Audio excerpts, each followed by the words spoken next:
Alhamdulillah, Alhamdulillahi nahmaduhu wa nasta'inuhu wa nastaghfiruh wa na'udzu billahi min shururi anfusina wa min sayyiati a'malina man yahdihillahu fala mudilla lahu wa man yudlil fala hadiya lahu wa ashhadu an la ilaha illallah wahdahu la sharika lahu wa ashhadu anna Muhammadan abduhu wa rasuluhu amma ba'd fa inna khairal hadisi kitabullah wa khairal hadi hadiyu Muhammadin sallallahu alaihi wasallam wa syarral umuri muhdasatuha wa kullu muhdasatin bid'ah wa kullu bid'atin dhalalah wa kullu dhalalatin finnar. Allahumma salli ala Muhammadin wa ala ali Muhammadin kama sallaita ala Ibrahim wa ala ali Ibrahim innaka Hamidum Majid. Allahumma barik ala Muhammadin wa ala ali Muhammadin kama barakta ala Ibrahim wa ala ali Ibrahim innaka Hamidum Majid. Qala Allah ta'ala fil Qur'anil Majid. أعوذ بالله من الشيطان الرجيم بسم الله الرحمن الرحيم يا أيها الذين آمنوا أطيعوا الله وأطيعوا الرسول ولا تبطلوا أعمالكم رب اشرح لي صدري ويسر لي أمري واحلل عقدة من لساني يفقهوا قولي رب زدني علما آمين. Indeed, all praise belongs to Allah. We praise Him, seek His help and His forgiveness. We seek refuge in Allah from the evil of our souls and from the evil consequences of our evil actions. Whomsoever Allah guides, there is none to misguide, and whomsoever Allah leads to go astray, there is none to guide. I testify and bear witness that there is none worthy of worship except Allah alone without any partners, and I bear witness that Muhammad sallallahu alaihi wasallam is the servant and messenger of Allah. And then the best speech is the book of Allah, and the best guidance is the guidance of Muhammad sallallahu alaihi wasallam.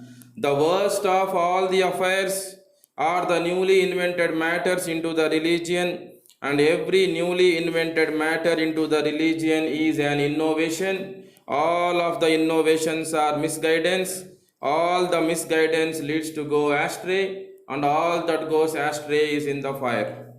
My dear brothers in Islam, I have recited an ayat from Surah Muhammad, Surah number 47, ayat number 33. Allah says, Ya ayyuhalladhina amanu atiullaha wa atiur rasula wa la tubtilu a'malakum. The meaning of which is, O you who have believed, obey Allah and obey the Messenger sallallahu alaihi wasallam, and do not invalidate your deeds. Do not waste your deeds. My dear brothers in Islam, I am going to narrate the story of one of the best companions of Prophet Muhammad sallallahu alaihi wasallam. May Allah give us the tawfiq to learn the lessons from the story, from the summarized story of the companion. So there lived the companion. I am going to reveal his name later. Before attaining puberty, he was tending the flocks of a Quraysh by name Uqba. He used to take the flocks, take the sheep to the mountains and tend them, take care of them. That was his job. And he used to spend most of the time on the mountains in tending the flocks of sheep. He used to leave the home early in the morning and return the home after sunset. He heard the news of advent of Prophet Muhammad sallallahu alaihi wasallam, but did not give much importance to it. Because anyway, he was absolutely busy. He used to leave the home early, very early in the morning, and he used to return to the home after the night falls, after the sunset. So he thought it's not so important. He heard about it from some youth, but he did not give it that much importance. But just now I have recited to you that whomsoever Allah guides, there is none to misguide. And whomsoever Allah leads to go astray, there is none to guide. And if Allah guides, definitely that person will testify, like we have just now heard. I testify and bear witness that there is none worthy of worship except Allah alone, without any partners, and I bear witness. So in the same manner, if Allah guides, you will bear witness that there is only one Lord, that is Allah, who deserves our worship, and you will bear witness that Muhammad sallallahu alaihi wasallam is the servant and messenger of Allah. And after that, definitely, when you know, when you understand the deen of Islam, when you have the knowledge of Quran, when you learn the teachings of Prophet Muhammad sallallahu alaihi wasallam, you would definitely appreciate what follows next. We have heard just now, the best speech is the book of Allah, you will accept that. And the best guidance is the guidance of Muhammad sallallahu alaihi wasallam. And after having the guidance of Muhammad sallallahu alaihi wasallam, you will not listen to anybody on earth. That person may be of highest status in the matters of the world. He may be a very good officer, a governor, the president of the country. Even then, after having the guidance of Muhammad sallallahu alaihi wasallam in a particular matter, we don't need to listen to anybody. We don't need to exchange the guidance of Muhammad sallallahu alaihi wasallam for the guidance of anybody in this world. So you'll accept that. Then after that, we have heard the worst of all the affairs are the newly invented matters into the religion, and every newly invented matter into the religion is an innovation, bid'ah. All of the innovations are misguidance. You may look at some good that is there in the bid'ah, in the innovated act of worship. Wearing a watch like this is not bid'ah. What is the definition for bid'ah? An act of worship. It should be an act of worship, number one. Number two, you must be expecting a reward for doing that. You must be expecting a reward for doing that. So any act to be considered as bid'ah in the deen of Islam should fulfill these two conditions. When I am wearing this watch, I am not considering it as an act of worship. Neither am I expecting any reward from Allah for wearing this watch. Because there are people around us in the society, they don't understand what is bid'ah. When you tell them this is bid'ah, my dear brother, this is bid'ah, and every bid'ah is an act of innovation, it is an act of misguidance. Just now we have heard all of the innovations are misguidance. You may be following your ancestors, your forefathers, your so-called spiritual leaders, but if it is bid'ah, if it is not matching with the way of Muhammad sallallahu alaihi wasallam, even if it apparently looks very good, still it is an act of misguidance, and we have heard all the misguidance leads to go astray, and all that goes astray is in the fire. That act of worship which does not match with the way of Muhammad sallallahu alaihi wasallam may take you to hell, the fire. May Allah protect us. May Allah protect us. Ameen. So my dear brothers in Islam, so we are talking about one of the best companions of Prophet Muhammad sallallahu alaihi wasallam. He was called by the people of Makkah Ibn Abd, son of the mother of a slave. Son of the mother of a slave. His actual name was Abdullah. His father's name was Masud. and his son's name was Abdul Rahman. So he has two other names, Abdullah ibn Masud, and his another name was his nickname, Kunya, we say, Kunyat. It was Abu Abdul Rahman because he is the father of Abdul Rahman. So once he was tending the sheep near a mountain. Two middle-aged people, elderly people, dignified in appearance, approached him from a distance. They came to him, their lips were dry and they were feeling thirsty. They approached him. They came to him and greeted him. This should be the behavior of a Muslim. These two people, when they approached him, they greeted him. So whenever you approach a believer, what is your job? First you should greet. So they approached him. They don't even know this man. Greeted him. May not be Assalamu alaikum. Let us not go into all such details.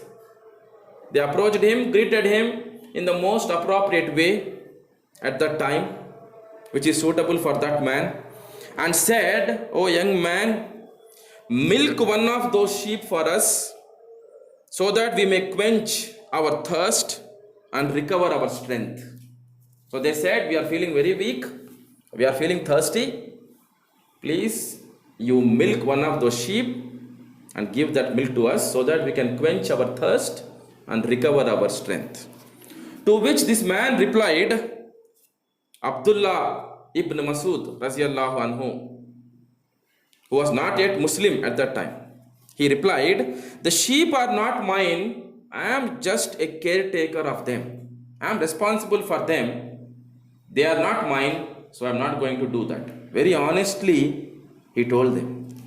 And those two men did not argue, did not even try to convince him, did not argue either, and they were extremely pleased with the honesty of Abdullah ibn Masud. Their lips were dry, their thirst was not quenched, yet the pleasure showed on their faces. They were yet happy. There are so many people on the contrary in this world. Even if all their desires are satisfied, they are not content. They are not happy.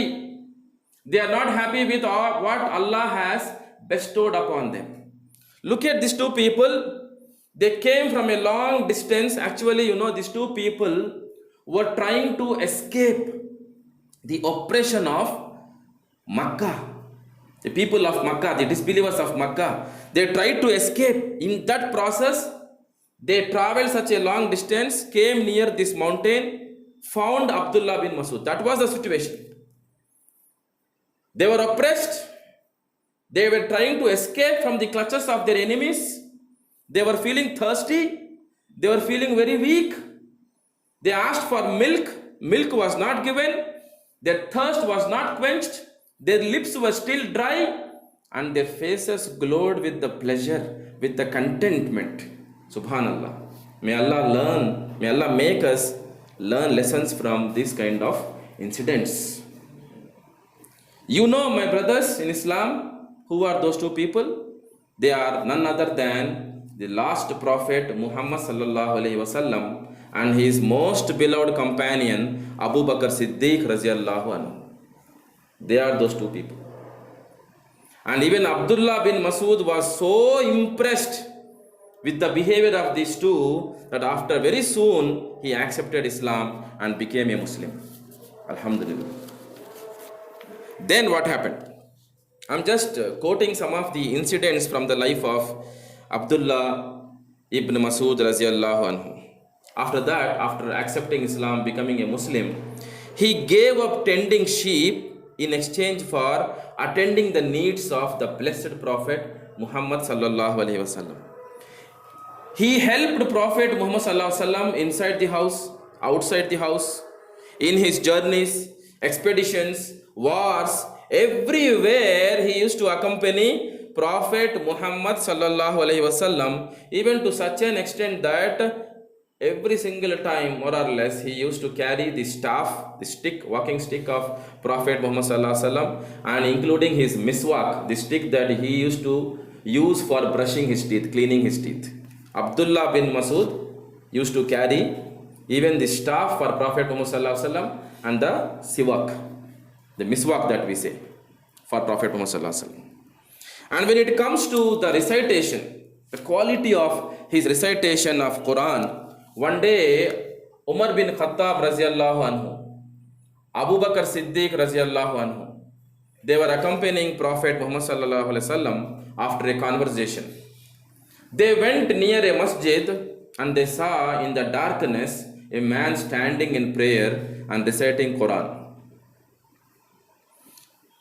Umar bin Khattab says, we could not recognize that man.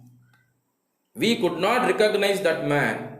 Whereas Prophet Muhammad sallallahu alaihi wasallam said, after that man completed his namaz, his salat, and sat for making dua, for supplicating to Allah subhanahu wa ta'ala, Prophet Muhammad sallallahu alaihi wasallam said, whoever wants to read the Quran, whoever wants to recite the Quran or read the Quran as fresh as when it was revealed, then let him read according to the recitation of this man, Ibn Abd.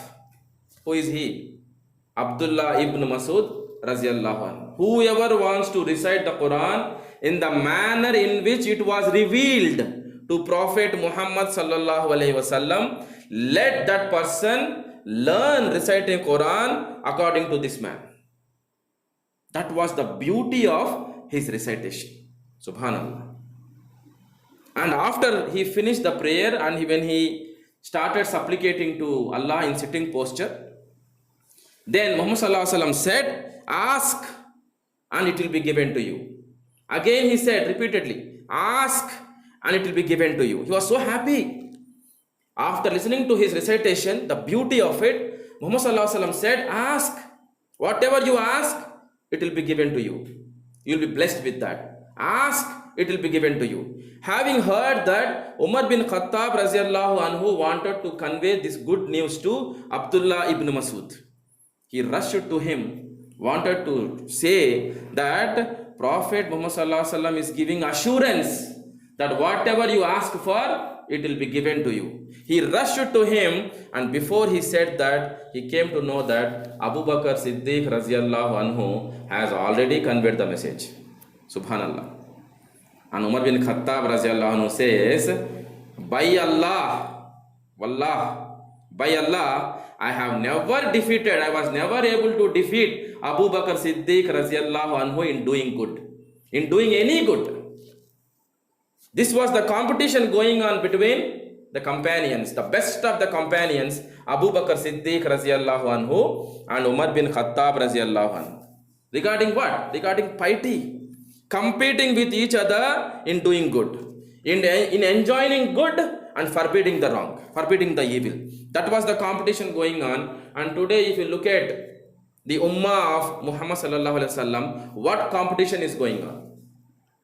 In which matters are we competing with each other, right? The less we talk, the better.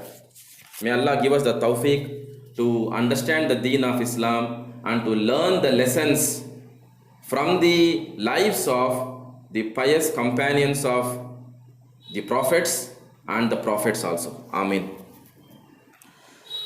My dear brothers in Islam, regarding the knowledge of Quran,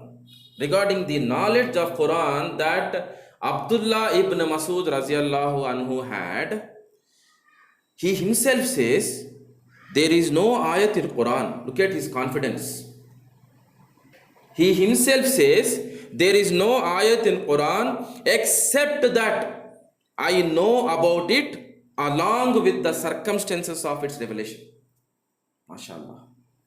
There is no ayat in Quran except that Abdullah ibn Masud raziyallahu anhu know about it, he knows about it along with the context, along with Shan-e Nuzul, along with the context in which that ayat, that particular ayat was revealed. That was the knowledge. What was his job? He was attending the needs of beloved Prophet Muhammad sallallahu alaihi wasallam. He was 24/7 at the service of Muhammad sallallahu alaihi wasallam. In the process, while attending to him, what did he learn? Quran. He learned Quran. He used to imitate Prophet Muhammad sallallahu alaihi wasallam even in recitation. Even in recitation. That was the beauty of Abdullah ibn Masud raziyallahu anhu. And he is such a companion that even the Sahaba said he is the closest to Prophet Muhammad sallallahu alaihi wasallam in character. Even in terms of his character and conduct, behavior with people, he is the closest to Prophet Muhammad sallallahu alaihi wasallam in character. He was not only a beautiful reciter, a fervent worshipper, a strong and courageous fighter. He's a very serious person, kind in his heart on one hand, but very serious when it comes to the need of the hour. If the situation demands, he is a brave soldier. Abdullah ibn Masud raziyallahu anhu. Let me tell you one more incident regarding the recitation of Quran near Kaaba, loudly. So it was the time until which nobody had the courage to go to the people, the disbelievers of Makkah, and recite Quran loudly to them. That was the situation. So the companions were talking about that, and they asked each other as to who will go to Kaaba, near the Kaaba where the disbelievers were sitting, and recite Quran loudly to them. That was the situation. And Abdullah ibn Masud raziyallahu anhu offered himself. He volunteered. He took initiative. Where is our initiative?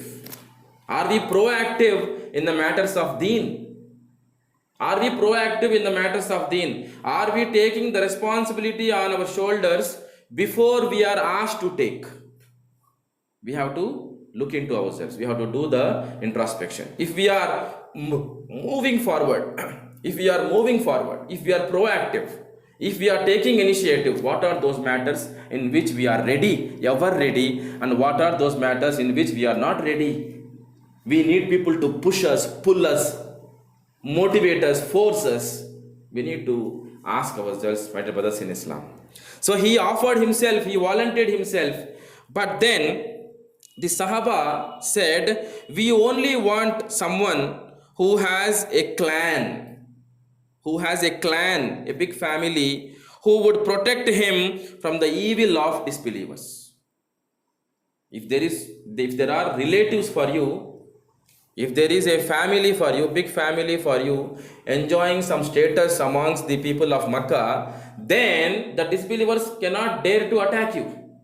So we are looking for someone who has such a clan, such a family, who can go there, recite the Quran loudly and be safe. That was the opinion of the other companions who were there at that time. But Abdullah ibn Masud raziyallahu anhu said, no problem, I will go. And he went to Maqam Ibrahim. I'm sorry for that. He went to Maqam Ibrahim near the Kaaba, and he started reciting Quran loudly. The disbelievers heard, the Quraysh heard, they came and they have beaten him like anything. They hit him on his face so much while he was reciting Quran, to such an extent that his face was overflowing with blood. Blood was flowing from his face. He returned to the companions in such a condition. Then the Sahaba said, this is why we said we want someone who has a clan, who has a big family, to go there and recite Quran, because we feared for you. This is what we have feared, that something like this will happen. To which Abdullah ibn Masud raziyallahu anhu replied, Subhanallah, look at his response. The enemies of Allah are not more comfortable than me at this moment. The enemies of Allah are not more comfortable than me at this moment. That means what? I am more comfortable. Blood is oozing out of my face. I am injured. I am harmed. Even then, they are not more comfortable than me. Even now, at this moment, I shall go if you wish tomorrow also and do the same. That was the reply of Abdullah ibn Masud Raziyallahu anhu, such a courageous man. And regarding bidah, one day what happened? A Sahabi went to Abdullah ibn Masud Raziyallahu anhu and he said, there is something happening in the masjid. Let us go there. So both of them go to the place and they find, both of them find, the Sahabi and Abdullah ibn Masud Raziyallahu anhu, both of them find people, some people sitting in a big group with one leader in the center and remembering Allah and keeping small pebbles, small stones in front of them, 100 stones in front of each one of them and counting them, saying Allahu Akbar, Allahu Akbar, Allahu Akbar, like you find in some masajid even today. You find that practice going on in some masajid where people sit together with some pebbles or some seeds and they remember Allah and they use those seeds. What was the response of Abdullah ibn Masud when that happened in front of him? He said, either you are more guided than Rasulullah sallallahu alaihi wasallam or you are misguided. Is there anybody in this world who is more guided than Rasulullah sallallahu alaihi wasallam? Impossible. He is the last prophet, the most noble prophet, the leader of all prophets. And Islam was complete after the prophethood of Muhammad sallallahu alaihi wasallam. That's all, full stop. There is nobody who knows more than Prophet Muhammad sallallahu alaihi wasallam. So after that he said, you will be destroyed for opening the doors of misguidance, he said. You have opened the doors of misguidance, bidah. Every innovated act of worship is misguidance. All the misguidance, all of the innovations are misguidance. All the misguidance leads to go astray, and all that goes astray is in the fire. Then one of the people sitting over there, he said, we are doing something good. We are remembering Allah. We are doing good deed. From this it is very clear, your deed, your act of worship is good only if it matches with the Sunnah. And what is Sunnah? That Prophet Muhammad sallallahu alaihi wasallam did by himself, or he told us to do, or he maintained silence. He did not say anything when people did something in front of him. These three things come under the methodology of Prophet Muhammad sallallahu alaihi wasallam. If there is no seal of Prophet Muhammad sallallahu alaihi wasallam on all those acts which you and me are doing, if they amount to bidah, innovated acts of worship, then all such acts are misguidance. All the misguidance leads to go astray, and all that goes astray is in the fire. We have to remember that. That's why Allah says in Surah Muhammad, the very ayat that I have recited, Alhamdulillah, the meaning of which is, O you who have believed, obey Allah and obey the messenger. Do not invalidate your deeds. وَلَا تُبْطِلُوا أَعْمَالَكُمْ. You might be thinking that it is good deed. Celebrating the birthday of Prophet Muhammad sallallahu alaihi wasallam is a good deed. Was it celebrated by the companions? You have to find out. Your action is secondary. The very first thing is knowledge. Knowledge precedes action. First we need to acquire the knowledge, right knowledge. What was the way of Prophet sallallahu alaihi wasallam? What was the way of the companions? What did they do? First we need to acquire the knowledge, then we have to act upon the knowledge. Only then we will get the reward from Allah subhanahu wa ta'ala. You all know this another hadith also. I'm just briefing it. On the day of judgment, Prophet Muhammad sallallahu alaihi wasallam will be standing near the lake of Abe Kausar, near Kausar. And a group of Ummah of Muhammad sallallahu alaihi wasallam will come near that. They will be stopped by the angels. Muhammad Sallallahu Alaihi Wasallam will say, allow them, they are my ummah. They are Muslims, they are my ummah. Looking at their appearance, Muhammad Sallallahu Alaihi Wasallam says, allow them, they are my ummah. But the angels will say, O Prophet of Allah Sallallahu Alaihi Wasallam, you do not know what they have invented after you. You do not know what they have invented after you. They are bidati. They are from the people of bidah. So they will not be allowed. Then Muhammad Sallallahu Alaihi Wasallam says, go away from me. Go away from my sight. He will not allow them. He will not request the angels. He will not request Allah subhanahu wa ta'ala. There is another hadith in which it is mentioned that Allah forbids tawbah for a bidati. For innovators, Allah forbids tawbah. What does it mean? Until you give up the act of bidah, you will not get the opportunity of repenting to Allah subhanahu wa ta'ala. That means what? If you die as a bidati, your abode will be in hell. May Allah protect us from that. So my dear brothers in Islam, it looks like, coincidentally it looks like, we have heard the meaning of khutbah in English, and if you look at the incidents that I have narrated to you today, alhamdulillah, by the grace of Almighty Allah subhanahu wa ta'ala, regarding one of the best companions, Abdullah ibn Masud, it is like he has acted upon the entire khutbah. Abdullah ibn Masud acted upon the entire khutbah that we have heard today. He was misguided, Allah guided him. He testified that there is none other than Allah when it comes to worship, and he testified that Muhammad Sallallahu Alaihi Wasallam is the servant and messenger of Allah, and he was dead against the bidah. He was dead against, very sharp against the bidah, and alhamdulillah, Allah blessed him a long life, and he left this world. He left this world with his tongue moist with the remembrance of Allah and with the recitation of the ayat of Quran. May Allah give him the best status, one of the best status in Jannatul Firdaus. Ameen. And may Allah bless us with the lessons that we are supposed to learn from all these incidents that we have discussed today. May Allah give steadfastness to our feet. May Allah grant us consistency in our acts of worship.